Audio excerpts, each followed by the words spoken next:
एक लड्डू गोपाल जी की मूर्ति बनवानी थी हमको, एक विशिष्ट मुहूर्त में बनवानी थी, महेंद्र योग में।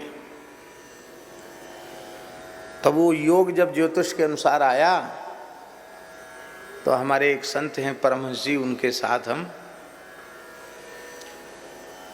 गोपाल जी की मूर्ति ढलवाने वृंदावन में एक मूर्तिकार के यहाँ गए। अष्ट धातु की मूर्ति बनवाई, उसमें स्वर्ण भी, चांदी भी, सब चीज।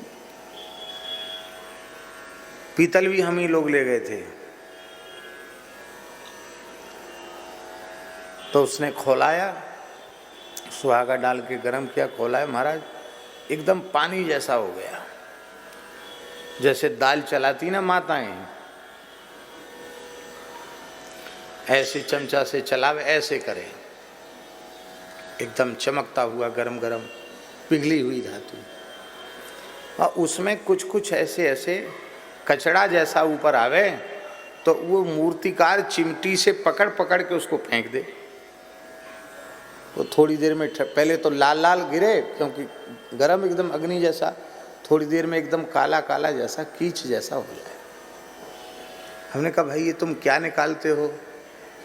बोले बाबा जब ये धातु पिघलती है तो इसका जो खोटापन है वो इस पिघलने के बाद ये उसमें रहता नहीं, अलग हो जाता है, उसको हम अलग कर देते हैं।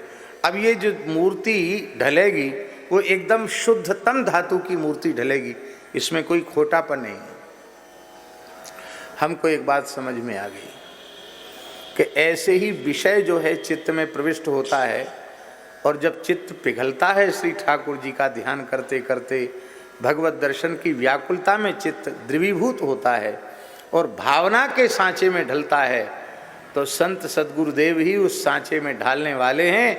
वे विवेक की चिमटी से पकड़ पकड़ के जो हमारे भीतर का विषयों का खोटापन है उसको निकाल के बाहर फेंक देते हैं, और चित्त अत्यंत शुद्धावस्था में आ जाता है, और वह विशुद्ध चित्त भगवान के आकार में परिणत हो जाता है, भगवदाकार हो जाता है।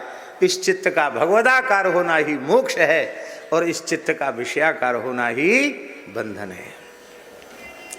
बहुत सुंदर है, एक एक श्लोक सुनने के योग्य है। हमने तो केवल उसका सार ही श्रवण कराया है।